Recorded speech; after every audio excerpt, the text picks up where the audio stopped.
Hello everyone. आज हम DSSD PGT female economics का प्रीवियस ईयर पेपर डिस्कस करेंगे, जिसमें हम हर एक डिसिप्लिन को आगे करने की कोशिश करेंगे। तो आज हम डिसिप्लिन 1 को करेंगे। अगर किसी को नहीं पता ये डिसिप्लिन 1 डिसिप्लिन 2 होता क्या है, तो आप उसको मेरे ही चैनल पे जाके देख सकते हैं। मैंने एक DSSD PGT सिलेबस के नाम से वीडियो बनाया है, जिसमें मैंने पूरा उसमें बताया है कि किस तरह से आपको एग्ज़ाम में क्वेश्चन पूछे जाते हैं।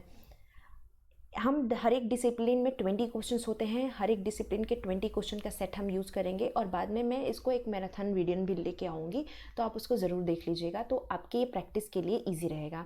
इस वीडियो में एक और चीज़ है, इस वीडियो में मैं आपको डायरेक्ट आंसर इसमें दिखाऊंगी। इसमें आपको या तो आप जल्दी जल्दी रिवीजन के पर्पस से देख सकते हैं, और आप फास्ट फॉरवर्ड करके भी देख सकते हैं। 2x की स्पीड से आप रिवाइज करने के लिए देख सकते हैं, और जिसको क्वेश्चन पढ़ के तुरंत आंसर लेना है तो उसके लिए भी ये वीडियो हेल्पफुल होगा। तो चलिए स्टार्ट करते हैं। फर्स्ट क्वेश्चन है हमारा, when an Indian citizen work temporarily in Canada his production will be a part of. अगर हम GDP और GNP का कंसेप्ट जानते होंगे तो ये क्वेश्चन आप बिल्कुल इजीली कर सकते हैं। GDP और GNP में हमारा मेन डिफरेंस यही होता है कि अगर GDP में किसी भी कंट्री का आदमी अगर हमारे टेरिटरी में आके जो भी काम कर रहा है और जो भी अर्निंग कर रहा है, तो वो उसका GDP का, हमारी कंट्री का GDP का पार्ट होगा। लेकिन GNP में हम वही चीज़ें लेते हैं जो हमारी एक्चुअल कंट्री का पैसा है, उसी को हम GNP में इंक्लूड करते हैं। तो अगर सपोज करिए कि, यानी कि अगर हमारे देश का कोई इंसान दूसरे देश में जाके कमा रहा है, तो वो हमारे GNP का पार्ट होगा, लेकिन वो हमारे GDP का पार्ट नहीं होगा। तो अगर कोई इंडिया का सिटीजन है, अगर टेम्परेरी वर्क कर रहा है कनाडा में, तो वो किसका पार्ट होगा? तो वो इंडिया की GNP का पार्ट होगा। तो इसलिए हमारा ऑप्शन सेकेंड यहाँ पे था। इसका हिंदी वर्जन यहाँ पे दिया हुआ है। जो बच्चे हिंदी में हैं तो अपना जल्दी जल्दी यहाँ पे रिवीजन कर सकते हैं इसको पढ़ के। नेक्स्ट क्वेश्चन है हमारा, net domestic product calculate using which of the following formula. तो नेट डोमेस्टिक प्रोडक्ट हम कैसे यूज करते हैं? अगर कभी भी हमें GDP या GNP, इनसे अगर हमें NDP या NNP पे जाना होता है, तो हम क्या करते हैं? हम GDP या GNP दोनों में से डेप्रिसिएशन को माइनस कर देते हैं। तो हम जब भी GDP में से डेप्रिसिएशन को माइनस करेंगे तो हम NDP पे चले जाएंगे, और GNP में से अगर हम डेप्रिसिएशन को माइनस करेंगे तो हम NNP पे चले जाएंगे। तो इसीलिए हमारा ऑप्शन यहाँ पे थर्ड सही था। हिंदी वाले बच्चे यहाँ देख लेंगे। नेक्स्ट है हमारा, technically national income is called. तो सबसे पहले आप क्वेश्चन पढ़िए, क्वेश्चन पढ़ के अपने मन में आंसर देने की कोशिश करिए। ऑलरेडी यहाँ पे आंसर विजिबल है, तो आप उसको देख सकते हैं कि आपने सही दिया है नहीं। तो एक तरीका है ये जल्दी जल्दी रिवाइज करने का। तो टेक्निकली नेशनल इनकम हम किस पे कैलकुलेट करते हैं? तो नेशनल इनकम हम NNP एट फैक्टर कॉस्ट पे करते हैं। तो ये याद रखिएगा आप। नेक्स्ट क्वेश्चन है हमारा, in the national income account depreciation is called. तो नेशनल इनकम अकाउंट में डेप्रिसिएशन हम किसे कहते हैं? तो डेप्रिसिएशन जब हमारा कंजम्पशन, फिक्स्ड कैपिटल कंजम्पशन हम करते हैं, तो उसी को हम डेप्रिसिएशन कहते हैं, या मूल्यह्रास कहा जाता है, जब हमारा कंजम्पशन होता है फिक्स्ड कैपिटल पे। नेक्स्ट है हमारा, which of the following consider to be a better measure of economic wellbeing. तो इकोनॉमिक वेलबींग को मेजर करने के बहुत सारे तरीके होते हैं, लेकिन उसमें से सबसे बेटर मेजरमेंट होता है रियल GDP। अगर हम देखना चाहते हैं किसी भी इकोनॉमी कितना वो वेलबींग है, तो हम उसकी रियल GDP को मेजर करते हैं। नेक्स्ट हमारा, who generate the mixed income. Mixed income कहाँ जनरेट होता है? तो वो नॉन कॉर्पोरेट एंटरप्राइजेज में मिक्स्ड इनकम जनरेट होता है। तो हमारा ऑप्शन यहाँ पे सेकेंड है। मिक्स्ड इनकम जनरेट कैसे हो सकता है? इसके बहुत सारे चैनल या बहुत सारे वेज होते हैं इनकम को जनरेट करने के लिए नॉन कॉर्पोरेट एंटरप्राइजेज में। अगर हम गवर्नमेंट ओन कंपनीज की बात करें तो उनके सिर्फ 1 या 2 चैनल होते हैं, मिक्स्ड इनकम नहीं जनरेट कर पाते हैं वो, इसीलिए हमारा ऑप्शन नंबर सेकेंड करेक्ट होगा। Which of the following purpose is served by the income method of national income estimation. तो नेशनल इनकम एस्टिमेशन में हम कौन सी विधि, आय विधि का प्रयोग किया जाता है?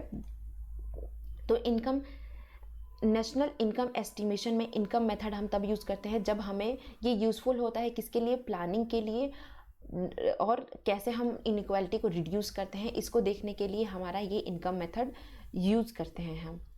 यानी कि जब यह असमानताओं को कम करने की योजना बनाने में उपयोगी होता है। कौन सी विधि? तो हमारी आय विधि, राष्ट्रीय आय अनुमान की आय विधि।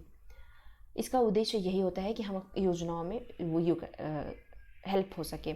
इन which of following condition inflation rate remain constant, तो कब इन्फ्लेशन रेट कांस्टेंट होता है, जब हमारा रियल जीडीपी इक्वल होता है किसके, एक्चुअल जीडीपी के, तब हमारा हम बोलते हैं कि हमारा इन्फ्लेशन रेट कांस्टेंट है। तो हमारा ऑप्शन नंबर ये बिल्कुल करेक्ट है।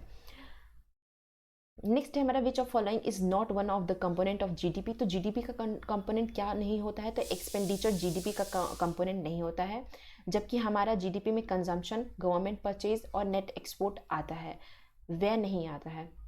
नेक्स्ट है हमारा net value added at factor cost, तो नेट वैल्यू एडेड अगर फैक्टर कॉस्ट पे हमें निकालना होता है तो हम net value added market price में से इनडायरेक्ट टैक्सेस को माइनस कर देते हैं और इसमें हम सब्सिडीज़ को ऐड कर देते हैं, तब हमें मिल जाता है net value added at factor cost. तो कभी भी अगर हमें फैक्टर कॉस्ट से मार्केट प्राइस पे जाना हो तो हम क्या करते हैं, उसमें से इनडायरेक्ट टैक्स को माइनस कर देते हैं और सब्सिडीज़ को ऐड कर देते हैं। और इसी के अपोजिट अगर हमें यहाँ पे मार्केट प्राइस दिया हो और अगर हमें फैक्टर कॉस्ट निकालना हो तो हम फैक्टर कॉस्ट के लिए एनएनपी एट फैक्टर कॉस्ट, उसमें इनडायरेक्ट टैक्स को ऐड कर देंगे और सब्सिडी को माइनस कर देंगे। तो हमारा ऑप्शन नंबर 3 यहाँ पे करेक्ट है। नेक्स्ट है हमारा which of following statement is correct regarding personal income. Personal income के अकॉर्डिंग हमें बताना है कि कौन सी चीज़ें करेक्ट हैं। तो it is a income that house hold and non corporate business receive, तो येस पर्सनल इनकम वही होता है कि जो कोई भी नॉन कॉर्पोरेट या बिजनेस या हाउस होल्ड रिसीव करते हैं, और ये it does not include sale tax and other corporate income taxes in the evaluation. किसी भी इवेल्युएशन में हम पर्सनल टैक्स के इवेल्युएशन में किसी भी तरह के टैक्स को इंक्लूड नहीं करते हैं। After deduction of the tax हम उस पर्सनल इनकम को मानते हैं। तो personal income include interest income household receive from the holding of the government debt, तो येस ये तीनों को पर्सनल इनकम में के रिगार्डिंग करेक्ट है, तो ऑप्शन नंबर 4 यहाँ पे करेक्ट हो जाएगा। नेक्स्ट है हमारा, हमें असर्शन रीजन टाइप्स के क्वेश्चन दिए हैं और हमें बताना है कि कौन सा सही है और कौन सा गलत है।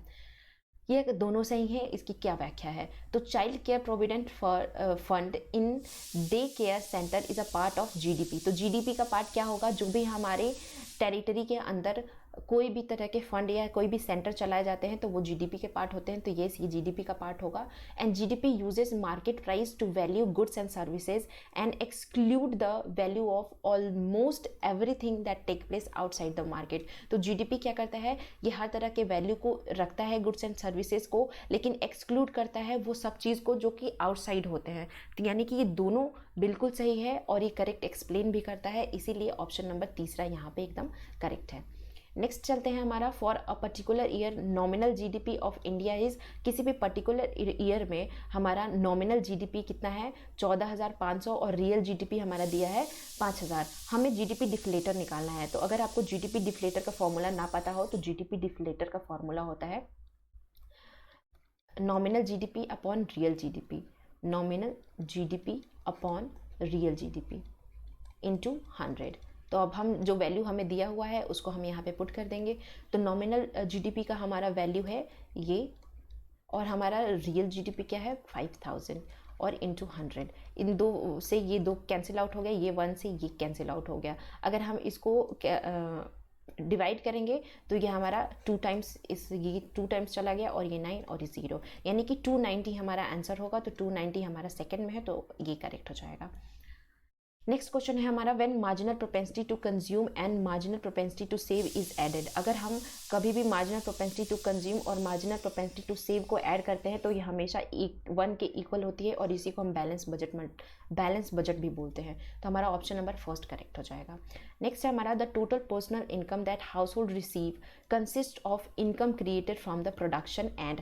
तो टोटल पर्सनल इनकम क्या कहलाता है, हाउस होल्ड जो रिसीव करता है, तो जो इनकम प्रोडक्शन से मिलती है, ट्रांसफर पेमेंट जो गवर्नमेंट देती है, वो सबको हम क्या बोलते हैं, टोटल पर्सनल इनकम। इसीलिए हमारा 3rd ऑप्शन यहाँ पे करेक्ट है।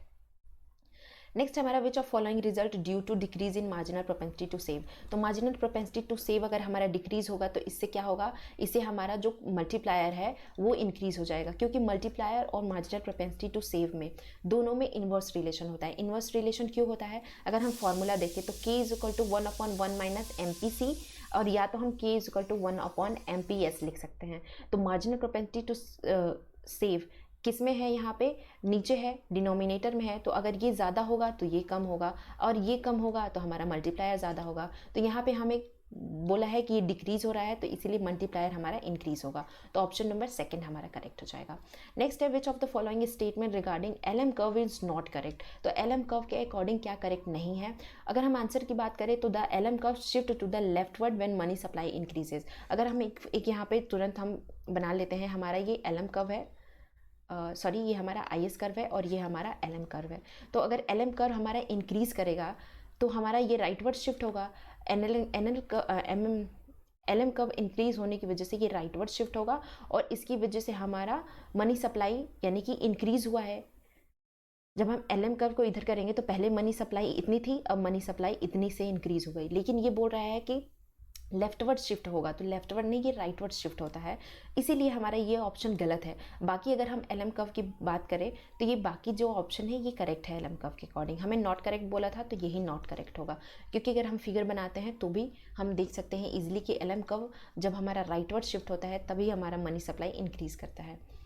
नेक्स्ट है हमारा according to new Keynesian econometrics which of following factor does not cause sticky price. तो sticky price new Keynesian economist का एक इम्पॉर्टेंट कंसेप्ट है। स्टिकी प्राइस हमें बताना है कि किसकी वजह से स्टिकी प्राइस कॉज नहीं करेगा। तो अगर न्यू कीन्जियन इकोनॉमिस्ट की बात करें तो वो एग्रीगेट डिमांड, एक्सटर्नलिटीज़ के साथ साथ मेन्यू कास्ट और कोऑर्डिनेशन फेलियर, इन तीनों पे वो बहुत ज़्यादा जोर डालते हैं, जबकि स्टिकी प्राइस का कंसेप्ट उनका कंजम्पशन एक्सपेंडिचर में नहीं लगता है। इस वजह से हमारा ऑप्शन नंबर 4 करेक्ट हो जाएगा।